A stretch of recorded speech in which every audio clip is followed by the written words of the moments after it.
नवरात्रि का उपवास और भूखी सास। सास ने पकड़ ली थी नवरात्रि के उपवास रखने की जिद। 9 माताओं के लिए 9 दिन व्रत रखूंगी। मैया की भक्ति में शक्ति है। मैया हमारे परिवार को अपना आशीर्वाद जरूर देंगी। लेकिन अपना शरीर तो देखिए माँ जी, आपका एक पाँव घर में रहता है और एक पाँव डॉक्टर के यहाँ।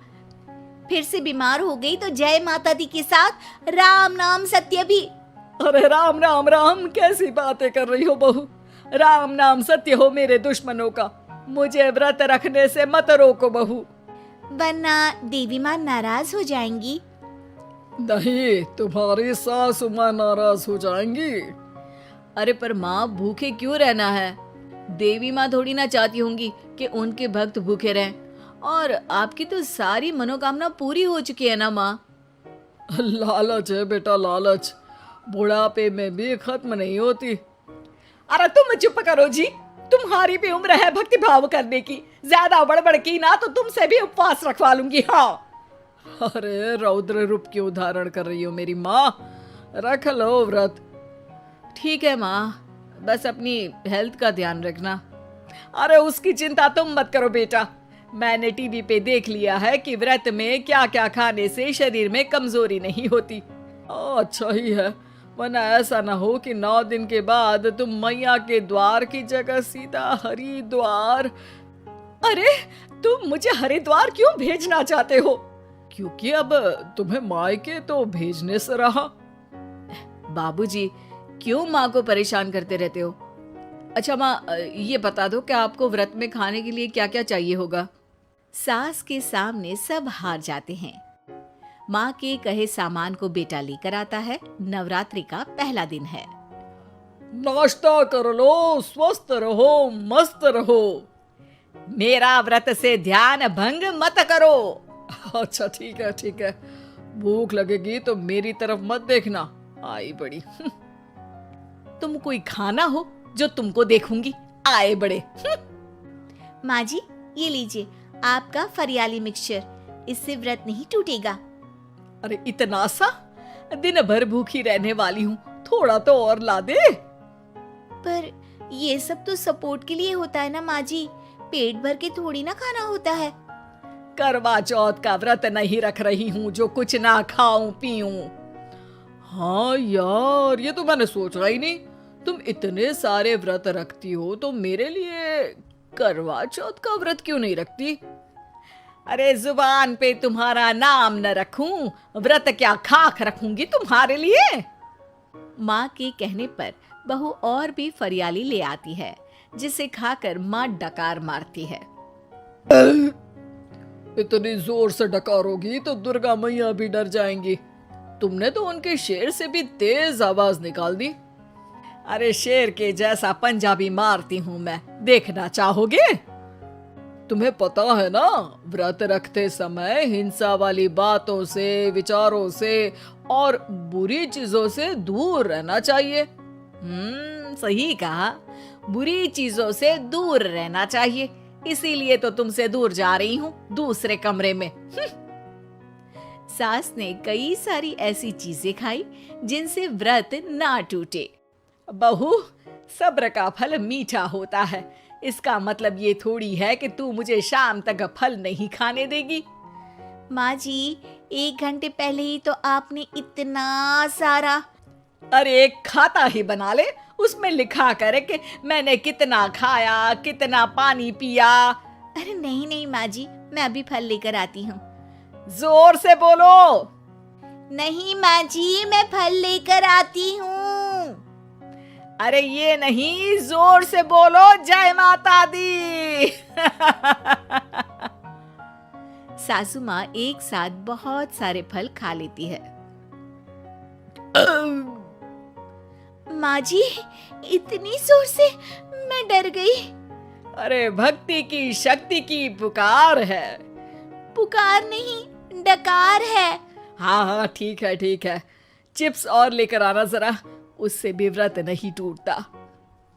माँ जी, आज ही सब खत्म हो जाएगा, नाश्ते का ही टाइम है। अरे ठीक है ना बेटा, मैं अब कुछ खाऊंगी ही नहीं, तुझे इतनी तकलीफ है तो। नहीं नहीं माँ जी, मेरा मतलब था कि उपवास में सिर्फ इतना खाना चाहिए जितना शरीर के लिए सही रहे। स्वाद के लिए खाने से तो अच्छा है कि उपवास ही मत रखो। माता जी की कृपा तो वैसे भी बनी ही रहती है। अरे वाह बहू वाह, एक ढोलक और हारमोनियम भी लेकर आना और प्रवचन करने लग जा। श्री श्री 108 बहु ईश्वरी माता। माँ जी, मैं आपके लिए चिप्स लेकर आती हूँ। बहू की सही सलाह को भी सास नजरअंदाज कर देती है। थोड़ी देर में बहू सास को चिप्स लाकर दे देती है। आलू की चिप्स, आहा, मजा आ गया। आलू किसी भी सब्जी में चला जाता है। आलू पनीर, आलू पालक, आलू टमाटर, आलू भिंडी और तो और पराठे में भी चला जाता है।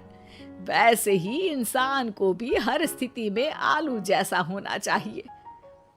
थोड़ी देर में वहाँ ससुर जी आते हैं। क्या चिप्स खा रही हो? अरे नहीं जी, दिख तो चिप्स ही रही है। अरे तो पूछ क्यों रहे हो? अरे गुस्सा क्यों हो रही हो? उपवास में गुस्सा नहीं करना चाहिए। और ऐसा तो है नहीं कि सिर्फ तुम उपवास करती हो, हमने भी तो किया होगा कभी। नहीं जी नहीं, तुम तो कर ही नहीं सकते। तुम उपवास में भी भेजा खाओगे और भेजा खाने से उपवास टूट जाता है।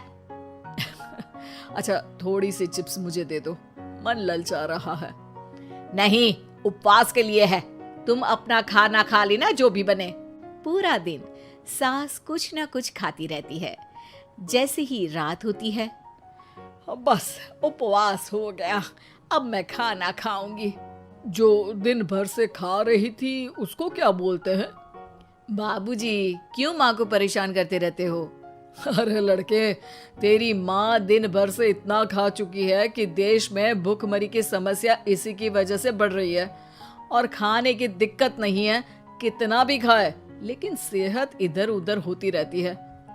कुछ ऊपर नीचे हो गया तो तेरी माँ खाने के बाद हाथ धोएगी और तू अपनी माँ से हाथ धो बैठेगा। अरे इत्तू सा तो खाया था, उपवास भी ना तोड़ू क्या? ठीक है, नहीं खा रही बस। अरे बहू, तुम ही बताओ, ये इत्तू सा मतलब कितना खाया है इसने? ना जी ना, मैं कुछ नहीं बोलूंगी। खाना दे रहे हो या नहीं, या 9 दिन बिना जल के उपवास रख लूं? देने के लिए धमकी अच्छी है, सुनने में भी डरावनी लग रही है, पर जैसे तुम्हारी जुबान में स्वाद का खून लगा है ना, तुम भूखी नहीं रह पाओगी। मैं कसम खाती हूँ जी। अरे देखो, कसम भी खाओगी तुम। अरे कुछ और दे दो इसको खाने को। ये ले, दाल चावल खा ले बस। डॉक्टर भी कहते थे कि माँ को आए दिन पेट से जुड़ी समस्या रहती है। बस इसी के लिए घर वाले पहले उन्हें उपवास नहीं करने दे रहे थे, लेकिन जब उपवास करने दिया तो माँ ने इतना फरियाली खाया कि घर वालों की चिंता बढ़ा दी। और जैसा कि घर वालों को डर था, अगले दिन उनकी तबीयत खराब भी हो गई। डॉक्टर को बुलाना पड़ा। अरे जितनी बार आप बीमार होते हो उस हिसाब से तो मुझे एक क्लिनिक आपके घर में ही खोल लेना चाहिए। या फिर क्लिनिक में ही इनका एक अलग कमरा बनवा देते हैं डॉक्टर साहब। बाबूजी, पिताजी, मेरे जनक, क्यों हमेशा मजाक करते रहते हो? डॉक्टर साहब, माँ का पेट खराब है। क्या खाया था? जो मिला, जो दिखा, सब कुछ। अरे बस भी करो जी। बस तो तुमको करना था खाते वक्त। देखिए, खाना अच्छी बात है और उपवास भी आदमी को रखते रहना चाहिए, लेकिन तब जब शरीर लायक हो। पहले दिन ही बीमार हो गई तो 8 दिन कैसे होगा? आप व्रत मत रखो और खाने पीने पे ध्यान दो। मैं गोलियां दे रहा हूँ। आप भी कुछ खाने को ही दे रहे हो? हाँ, इससे जल्दी ठीक हो जाएंगी। समझ गई हैं आप? अब तो ठीक ही होना है ना मुझे। जोर से बोलो। जय माता दी। जय माता दी। जय माता दी।